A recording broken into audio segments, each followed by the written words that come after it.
आज खान सर का set number 9 लेकर आए हैं, जो बिहार कर्मचारी आयोग से है और बिहार इस सीजल 4 के लिए स्पेशल है। तो चतुर्थ स्नातक स्तरीय है। तो आज खान सर का सेट नंबर 9 लेकर आए हैं। तो चलिए खान सर का सेट नंबर 9 देख लेते हैं। पहला क्वेश्चन से देखते हैं।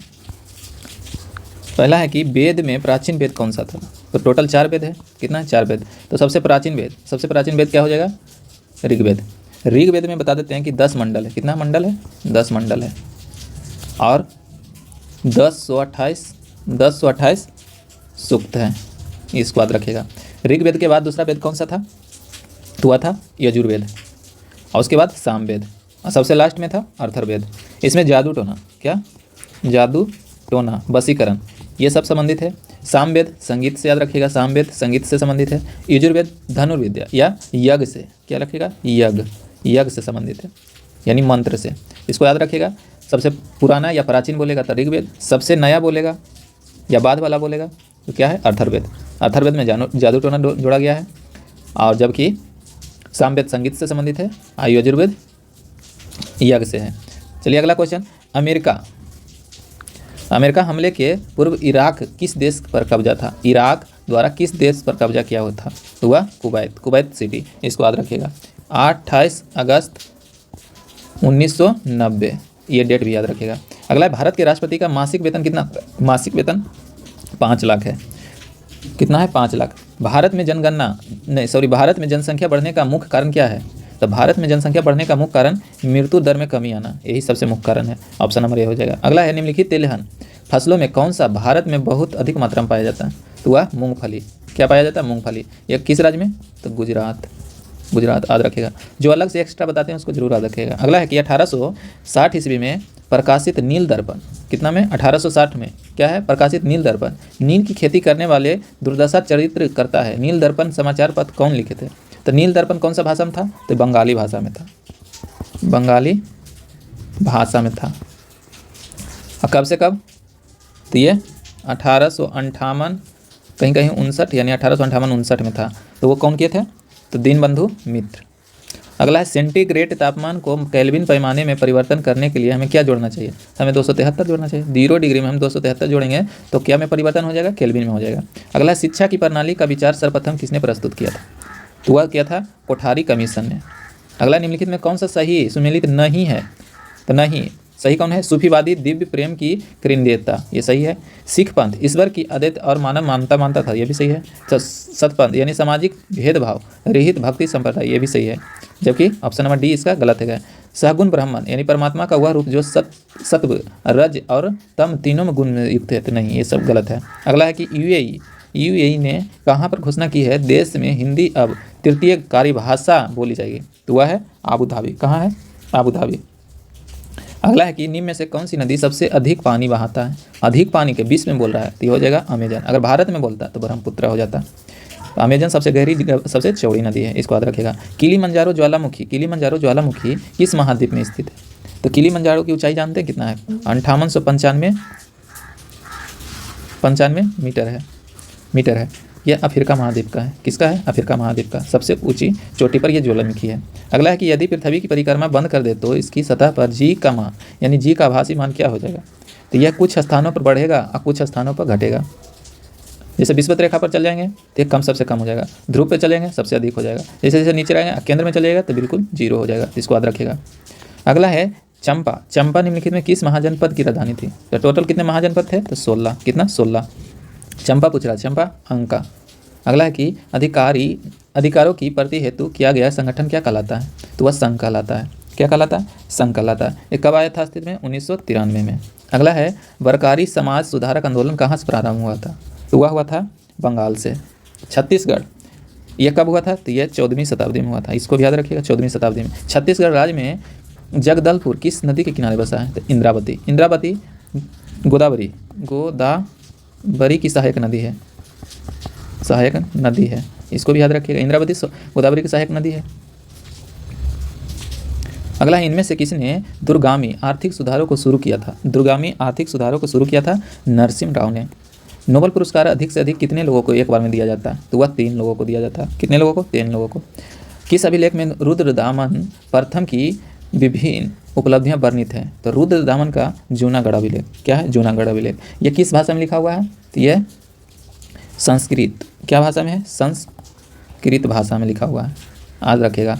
यह मौर्य वंश यानी चंद्रगुप्त मौर्य से भी संबंधित है, उसका भी वर्णन मिलता है। जूनागढ़ ये कहाँ है? तो गुजरात में, गुजरात में है, याद रखिएगा ये सब। अगला है, राष्ट्रीय बचत प्रमाण पत्र की बिक्री से प्राप्त हुई राशि भारत सरकार के किस खाते में जमा होती है? तो वह होता है भारत के सार्वजनिक खाता में। ऑप्शन नंबर सी हो जाएगा।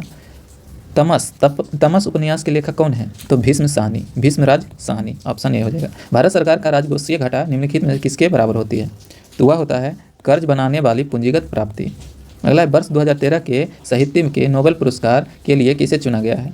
तो चुना गया है एलिस मुनरो को, एलिस मुनरो को। निम्नलिखित में से किस वैश्विक कंपनी के बिहार में लोकोमोटिव कारखाना स्थापित करने का ठेका मिला है?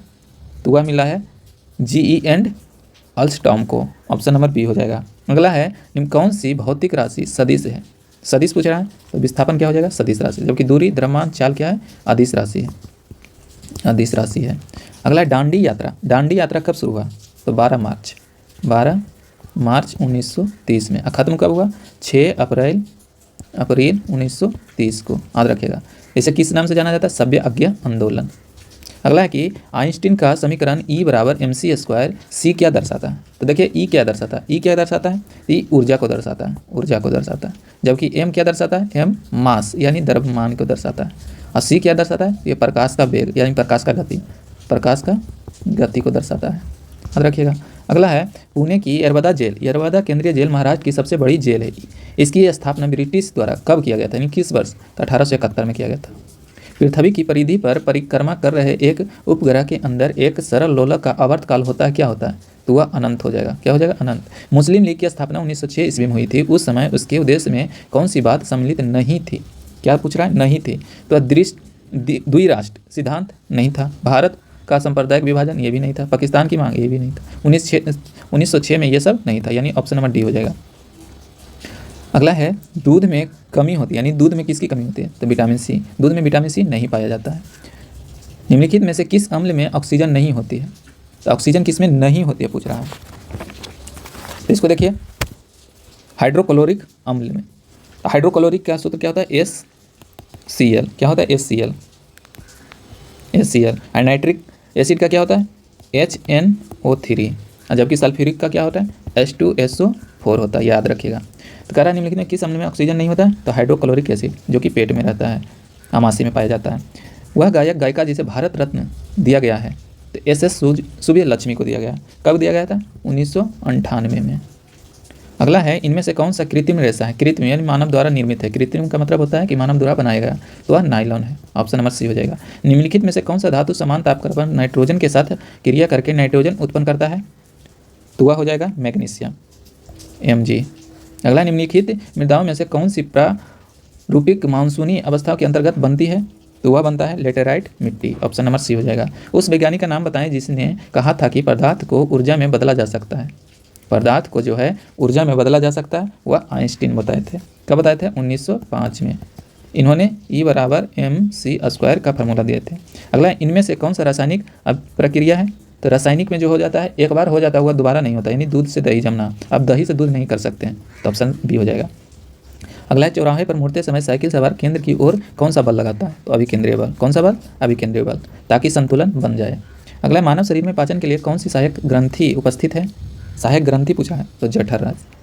क्या हो जाएगा? जठररस, यानी HCl। अगला है, कौन सा ऊष्मा का सुचालक है लेकिन विद्युत का कुचालक है? विद्युत का कुचालक पूछ रहा है। ऊष्मा तो सुचालक है लेकिन विद्युत का कुचालक है। तो देखिए, ऊष्मा का सुचालक जो होता है वह माइका किस में प्रयोग किया जाता है? तो वह कपड़ा इस्त्री करने वाला जो आयरन होता है, आयरन में। अगला, निम्न में से किस में लैंगिक प्रजनन होता है? किस में लैंगिक प्रजनन होता है? प्लाज्मोडियम में। ऑप्शन ए हो जाएगा। मनुष्य के शरीर में सबसे लंबी कोशिका कौन सी होती है? तंत्रिका कोशिका। अगला है, मानव जिन का औसत आकार कितना होता है? 40,000 BP। अगला है, कौन सा DNA के न्यूक्लियोटाइड का भाग नहीं है? न्यूक्लियोटाइड का भाग नहीं है, तो अमीनो अम्ल। अमीनो अम्ल इसका भाग नहीं है। धान की फसल की 2 बीमारी हैं। धान की फसल की 2 बीमारी हैं, ब्लास्ट रूट रस्ट, यह धान की है। जबकि गेहूं की रस्ट और अस्मट, यह गेहूं की है। निम्नलिखित में किसके उत्सर्जन की किसी तत्व का परमाणु क्रमांक बढ़ता है? तो वह बढ़ता है बीटा कण का। चलिए अगला क्वेश्चन देखते हैं। अगला है, इन्हीं में से कौन सा कीट नहीं है? तो कीट नहीं है वो मकड़ी हो जाएगा। अब पहचानेंगे कैसे? तो मकड़ी का तीन शरीर जो होता है 3 भागों में बटा रहता है।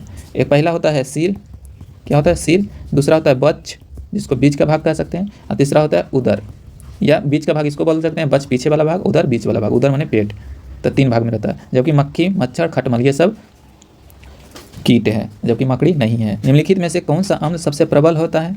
तो सबसे प्रबल अम्ल है हाइड्रोक्लोरिक अम्ल, हाइड्रोक्लोरिक अम्ल। नीम विटामिन में से कौन सा खून जमने में कारक है यानी सहायता करता है? तो विटामिन के।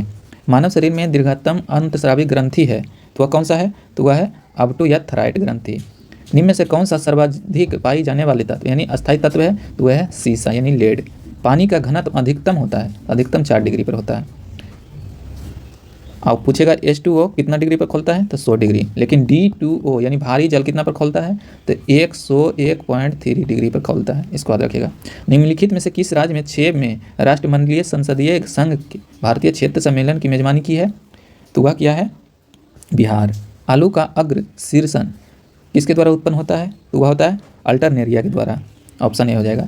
साधारणतः मनुष्य में पाई जाने वाला पोक यानी टेपवर्म क्या होता है? तो टेनिया सोलेसिस होता है। अगला है, गवर्नमेंट ऑफ इंडिया एक्ट 1935 द्वारा केंद्रीय संसद के उच्च सदन में बिहार को कितनी सीट मिली है? तो वह 8 सीट मिली है। निम्नलिखित में कौन सा विद्युत का शक्ति का इकाई नहीं है? तो वाट सेकेंड नहीं है। अगला है कि पिनाक क्या है? पिनाक क्या है? तो वह है बहु बैरल रॉकेट प्रणाली है, बहु बैरल रॉकेट प्रणाली है। किस विधेयक पर भारत के राष्ट्रपति अपने निषेधाधिकार का प्रयोग कर सकता है? तो वह कर सकता है गैर धन विधेयक यानी अनुच्छेद 111। अगला है, आपातकाल की घोषणा संसद में अनुमोदन के लिए प्रस्तुत की जानी चाहिए, वह जानी चाहिए 1 महीने के अंदर। 21 अनुच्छेद में है, तो 352। अगला कि हार्वेस्टिंग आवर सोल के लेखक कौन है? तो वह है अरुण शौरी। ऑप्शन बी हो जाएगा। 1897 के भारतीय राष्ट्रीय कांग्रेस के अमरावती अधिवेशन को किसने 3 दिवसीय तमाशा कहा था? वह कहा था अश्वनी कुमार दत्ता ने। अकबर का मकबरा कहाँ है? तो सिकंदरा में है। कहाँ है? सिकंदरा में। क्वेश्चन नंबर 66 देखें। हाल ही में भारत का पहला AI आधारित real time bound alter system किस राज्य ने लॉन्च किया है, जो वन संरक्षण का प्रयोग को बढ़ावा देने के लिए उपग्रह डेटा और कृत्रिम बुद्धिमत्ता का उपयोग करता है? वह करता है उत्तर प्रदेश। हाल ही में किस देश में हुए आम चुनाव में कमला प्रसाद विशेषर ने जीत हासिल की है और एक बार फिर प्रधानमंत्री बने हैं? तो वह बने हैं त्रिनाद और टगोए के। ऑप्शन नंबर सी हो जाएगा। चीन द्वारा हाल ही में लॉन्च किए गए अंतरंगीय मिशन त्रिवेण 2 का प्रथम सच क्या है? तो इसका लक्ष्य क्या है? यह है पृथ्वी के निकट स्थित क्षुद्र ग्रह से नमूने एकत्रित करना और मुख्य वोल्ट धूमकेतु 311P का पता लगाना। अगला है, 2024 में जनगणना को पीछे छोड़कर दुनिया का सबसे बड़ा शुद्ध ऋणात्मक देश बनने के पीछे जर्मनी के लिए प्राथमिक कारण क्या है? तो वह है जर्मनी का बढ़ता चालू खाता अधिवेशन और यूरो की तुलना में येन का कमजोर होना। अगला है, केंद्रीय सरकार कर्मचारी के लिए एकीकृत पेंशन योजना के विस्तार के संबंध में निम्नलिखित में से कौन सा कथन सत्य है? तो वह है राष्ट्रीय पेंशन प्रणाली के तहत कम से कम 10 साल की सेवा के बाद सेवानिवृत्ति होने वाले केंद्रीय सरकारी कर्मचारी या उनके जीवन साथी अब टॉपअप पेंशन और एक मुक्त राशि का दावा कर सकते हैं। अगला है, PM मोदी द्वारा घोषित ई ट्रक प्रोत्साहन योजना किस व्यापक विजन का हिस्सा है? किसका हिस्सा है? तो वह हो जाएगा ग्रीन मोबिलिटी विजन का। अगला है, प्रधानमंत्री नरेंद्र मोदी को किस देश ने अपने सर्वोच्च नागरिक सम्मान grand collar of the national order of the southern cross से सम्मानित किया है? तो वह किया है ब्राज़ील ने। अगला, प्रधानमंत्री ने बिहार के किस स्थान पर 7200 करोड़ की बुनियादी ढांचा और IT परियोजना की शुरुआत की है? तो वह किया है मोतिहारी। अगला, मई 2025 में सूडान के सेना प्रमुख जनरल अबेल फजाद को अल बुरहान द्वारा नियुक्ति किए गए प्रधानमंत्री कासिम अल इदाद की मुख्य उद्देश्य क्या है? तो वह है एक संक्रमणकाली सरकार का गठन करना जो चुनावों और नागरिकों सम्मान की ओर बढ़ाता है। भारत द्वारा शिलांग से सिलचर तक विकसित किए जा रहे हाई स्पीड 4 लाइन हाईवे का मुख्य रणनीतिक महत्व क्या है? तो वह बांग्लादेश पर निर्भरता कम करते हुए पूर्वोत्तर की कनेक्टिविटी को बढ़ाना और म्यांमार के माध्यम से कोलकाता तक समुद्री पहुंचना। तो यहाँ समय थे, तो आज हो गया। आज का सेट नंबर कितना था? 9। तो इससे पहले जितना भी सेट स्टैटिस्टिक्स हम डाले हैं यूट्यूब पर, वो प्ले लिस्ट पर अवेलेबल है, वहाँ से जाकर देख सकते हैं। तब तक के लिए जय हिंद।